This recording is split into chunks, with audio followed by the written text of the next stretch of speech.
Indonesia.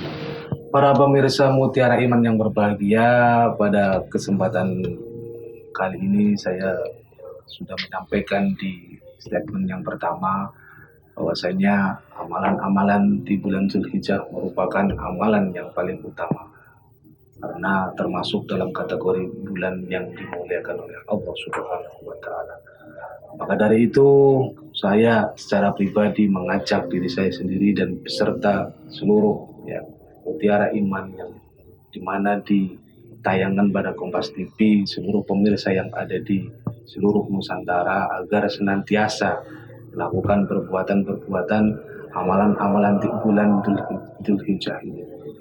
Ada beberapa amalan yang sudah menjadi kebiasaan bagi umat-umat Islam terdahulu sampai sekarang dan masih terjalan, yaitu adanya melaksanakan puasa sunnah di bulan Dzulhijjah.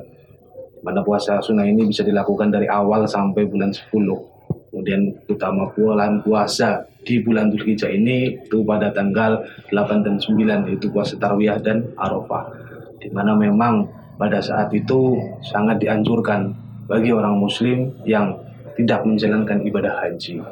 Bagi saudara-saudara kita yang melaksanakan ibadah haji di sana di tanah suci, itu sudah menjadi kewajiban untuk melakukan itu. Maka dari itu kita juga harus menjalankan puasa sunnah di bulan Dzulhijjah ini, puasa sunnah yang ada pada tanggal 9 Dzulhijjah.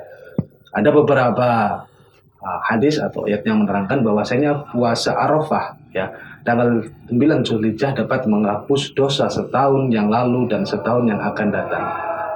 Kemudian puasa Asyura atau 10 Muharram akan menghapus dosa setahun yang lalu. Itu hadis riwayat Bukhari Muslim halaman 1162.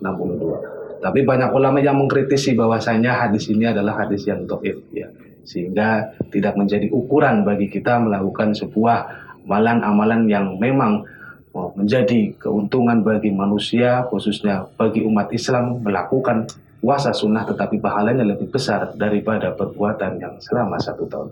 Maka dari itu saya harap kepada seluruh pemirsa Mutiara Iman yang berbahagia, pada kesempatan kali ini marilah kita bertakwa kepada Allah Subhanahu wa Ta'ala, bahwasanya kamu nanti suatu saat akan dikumpulkan kepadanya, yaitu di padang mahsyar, sesuai dengan surat Al-Baqarah ayat 203. Kemudian puasa sunnah Dzulhijjah, di mana Allah Subhanahu wa Ta'ala mengampuni Nabi Adam alaihissalam. Itu sejarah pada kehidupan Islam. Kemudian tanggal 2 Dzulhijjahnya melihat dari mana di mana Allah Subhanahu wa Ta'ala mengabulkan doa Nabi Yunus alaihissalam, di mana pada waktu itu Nabi Yunus dalam keadaan yang sangat terdesak, yaitu berada di dalam perut ikan, sehingga atas kehendak Allah menolong Nabi Yunus. Barang siapa yang berpuasa di hari kedua dari bulan Dzulhijjah, maka dia setara dengan ibadah 1 tahun penuh tanpa maksiat, walaupun hanya segedap mata. Dan hadis ini juga banyak ulama yang meriwayatkan itu sanadnya dhaif atau lemah.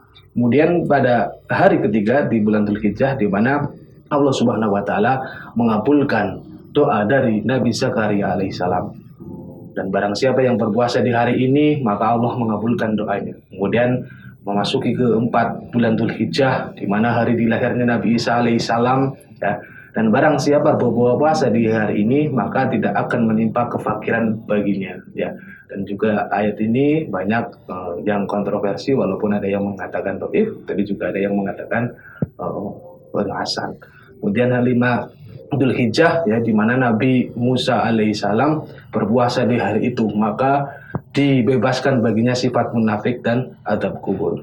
Kemudian yang ke-6 di bulan Dzulhijjah, keutamaannya di mana Allah Subhanahu wa Ta'ala membuka pintu-pintu kebaikan kepada nabi-nabinya. Dan barang siapa yang berpuasa di hari ini, maka Allah memandang dengan pandangan rahmat. Jika Allah sudah memandang dengan pandangan rahmat, maka Allah tidak akan pernah mengadabnya, baik di dunia maupun di alam kubur atau di alam baka. Kemudian yang ke-7 di bulan Dzulhijjah, di mana hari ditutup pintu-pintu neraka jahanam dan tidak akan dibuka kecuali berlakunya 10 hari dari bulan Dzulhijjah. Barang siapa yang berpuasa di hari ini, maka Allah menutup 30 pintu kesusahan dan membuka 30 pintu kemudahan. Kemudian memasuki hari ke-8 atau tanggal 8 di bulan Dzulhijjah dinamakan puasa sunnah tarwiyah. Ya. Di mana yang berpuasa di hari ini maka diberi pahalanya diketahui Allah Subhanahu wa taala sendiri, dan manusia tidak bisa mengandaikan atau membayangkan betapa pahala yang besar. Kemudian yang selanjutnya ada tanggal 9 Zulhijjah, di mana hari ini adalah merupakan puasa Arafah dan diturunkan ayat pada hari ini, aku sempurnakan bagimu dan akumu agamamu dan sempurna pula nikmatmu kepadamu, ya. Akum dinukum waliyatin, bagimu agamamu, bagiku agamaku. Barang siapa yang berpuasa di hari ini maka menjadi lebur dosa 1 tahun kemarin dan 1 tahun yang akan datang. Walaupun di sini ada beberapa pandangan ulama mengenai ayat atau hadis tersebut, dan rata-rata mengatakan hadisnya dhaif. Kemudian amalan yang selanjutnya di bulan Dzulhijjah yaitu ada takbir dan zikir. Di mana amalan soleh yang dianjurkan pada bulan Dzulhijjah ini yaitu berbanyak berzikir mengingat Allah. Ala bidzikrillah tatma'innul qulub. Pada saat bulan ini, ya, apabila bertahlil, bertasbih, beristighfar, bertahmid dan bertakbir, memperbanyak doa, hal ini tidak hanya dijalankan pada bulan Dzulhijjah saja, tetapi pada bulan-bulan yang lain, selalu mengamalkan keseharian hidup kita, terutama ketika kita menjalankan sholat 5 waktu. Maka dari itu, berbanyaklah sunnah, ya, puasa bulan Dzulhijjah dan berzikir selama bulan Dzulhijjah. Kemudian dari Imam An-Nawawi dalam kitabnya menjelaskan bahwasanya disunahkan memperbanyak zikir pada 10 awal bulan Dzulhijjah dibanding hari yang lain, dan di antara 10 awal memperbanyak zikir pada Arafah atau hari Arafah sangat disunahkan. Dan dalil anjuran memperbanyak zikir adalah supaya mereka menyebut nama Allah pada hari yang telah ditentukan, sebagaimana kita lakukan amalan-amalan yang soleh. Kemudian amalan-amalan yang lain yang harus kita lakukan yaitu melakukan kurban, ya. Ini bulan Dzulhijjah ini identik dengan hari raya kurban. Kemudian ketika kita tidak mampu untuk melakukan kurban, apa yang harus kita lakukan, ya? Kurban itu bukan semata-mata menyembelih hewan ternak kemudian dibagikan kepada seluruh orang fakir miskin. Yang dimaksud berkurban di sini adalah mencucikan harta kita, penghasilan kita selama beberapa bulan dan beberapa tahun, sehingga apa yang kita miliki bisa menjadi berbagi dengan orang yang tidak mampu. Demikian, kita akan kembali setelah iklan yang berikut ini.